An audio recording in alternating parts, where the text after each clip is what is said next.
5 दिन तक चली इस छापेमारी में करीब 88 करोड़ की गड़बड़ी का पता चला है। इनकम टैक्स की टीम ने उत्तर प्रदेश, दिल्ली, महाराष्ट्र, गुजरात और तमिलनाडु में 40 से ज्यादा ठिकानों पर 5 दिन तक छापेमारी की थी। आरोप यह है कि इत्र कारोबारियों ने बिक्री कम दिखाकर टैक्स की चोरी की, तो करीब 88 करोड़ की चोरी का खुलासा हुआ है। हमारे सहयोगी संजय त्रिपाठी इस वक्त हमारे साथ लाइव जुड़ गए, उन्हीं का रुख करते हैं। संजय, 2 अलग अलग कारोबारी, दोनों के ठिकानों पर छापेमारी, किसके पास से क्या कुछ मिला?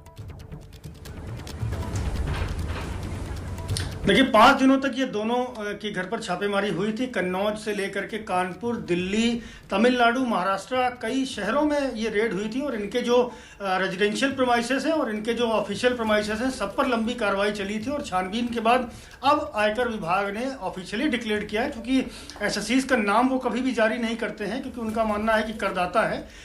उन्होंने दोनों का जो कंपाइल डाटा दिया है, वो ये जो आपके सामने फिगर रखा हुआ है, ये टैक्स चोरी निकल करके आई है। और जो एबीपी न्यूज़ शुरू से ये बात कहता आया है कि बोगस फर्मों में इन्वेस्टमेंट की बात, वो देखिए इनकम टैक्स डिपार्टमेंट ने ऑफिशियली बताई है। इसके अलावा जो खरीद फरोख्त की काम होता, तो 35 से 40% इन जो इत्र कारोबारी हैं, चाहे पुष्पराज जैन पंपी हो या फिर याकूब हो, इन दोनों ने अपनी जो परचेस किया है वो 35 से 40% कच्चे पर्चों पर किया है, यानी कि उसको रिकॉर्ड्स में नहीं दिखाया। और ऐसा भी बताया गया है कि जो इससे कमाई इनको होती थी, उस कमाई का एक बड़ा हिस्सा जो है इन्होंने रियल एस्टेट में दुबई में इन्वेस्ट किया है। तो इस तरह के तमाम बड़े खुलासे हो रहे हैं और अभी कुछ खुलासे होना प्रतिमा बाकी है, क्योंकि अभी इनके बैंक लॉकर्स की जानकारी मिली है। अब इनके बैंक लॉकर्स को भी खोला जाएगा और उससे हो सकता है, संभावना ऐसी इनकम टैक्स डिपार्टमेंट के लोग जता रहे हैं कि उनमें भी कैश हो सकता है या ज्वेलरी हो सकती है। तो ये सारी चीजों की रिकवरी होना बाकी है। संजय, अभी तक ये जो 88 करोड़ रुपए की टैक्स चोरी का मामला सामने आ रहा है, तो ये सब मतलब दस्तावेजों से पता चल रहा है या इसमें कुछ नकदी मिली है? जिस तरीके से वो कानपुर वाले जो इत्र कारोबारी थे जैन साहब, उनके यहाँ से तो हमने देखा था कि करीब 200 करोड़ की नकदी बरामद हो गई थी। इन लोगों के यहाँ ये टैक्स चोरी का मामला है, नकदी अभी तक नहीं मिली है।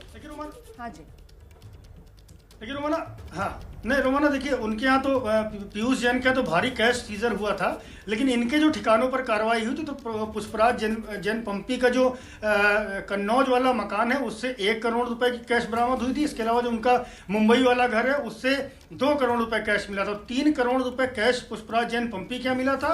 और याकूब कहाँ, याकूब के जो दूसरे याकूब परफ्यूम्स हैं, उनके जो कन्नौज का ठिकाना है, उससे 3.5 करोड़ रुपए की कैश बरामद की हुई थी। ज्वेलरी भी मिली थी, लेकिन जो एग्जम्पशन लिमिट होती है इनकम टैक्स की कि एक फैमिली आधा किलो तक गोल्ड ज्वेलरी अपने घर में रख सकता है, उसको एग्जम्प्ट करते हैं। तो उस तरह की ज्वेलरी तो बहुत मिली थी, लेकिन उनके कई फैमिलीज रहती हैं, तो इसलिए ज्वेलरी का सीजर ना पुष्पराज जैन पंपी क्या हुआ था और ना ही याकूब परफ्यूमर्स क्या हुआ था। तो कैश सीजर अगर दोनों का मिला ले रोमाना, तो 3 करोड़ और 3.5 करोड़ यानी 6.5 करोड़ का टोटल कैश सीजर है, ये जानकारी मिली है। बहुत ज़्यादा कैश नहीं मिला है, लेकिन लेन देन में, ट्रांजैक्शंस में भारी हेरफेर है, जिसकी जांच डिपार्टमेंट ने 5 दिन तक की है। और उसके बाद अब ये जो ऑफिशियली इनकम टैक्स डिपार्टमेंट की रिलीज हुई है, उसके बाद ये सारे फैक्ट्स निकल के आए हैं। और इसमें सबसे बड़ी बात वही है, जिस तरह का पैटर्न देखने को मिलता है टैक्स इवेजन का, कि वो कोलकाता की बोगस फर्मों में शेयर कैपिटल परचेज करते हैं और उसके बाद ब्लैक मनी को वाइट करने का जो सिस्टम होता है, मनी लॉन्ड्रिंग कह सकते हैं उसे, उस तरीके से इन लोगों ने अपना जो ब्लैक की कमाई है उसको सफ़ेद करने की कोशिश की। अलग बात है कि दस्तावेज मिलने के बाद से वो बोगस कंपनीज की जानकारी मिल गई और ये पुख्ता तौर पर भी कहा सकता है कि इन्होंने ब्लैक को वाइट करने का काम किया है। अब इनकम टैक्स डिपार्टमेंट जो टैक्स चोरी के फिगर्स हैं, इन पर उनको नोटिस जारी करे और आगे की कार्रवाई करके उनसे टैक्स की डिमांड करेगा। रोमाना, बहुत शुक्रिया इस तमाम जानकारी के लिए संजय त्रिपाठी।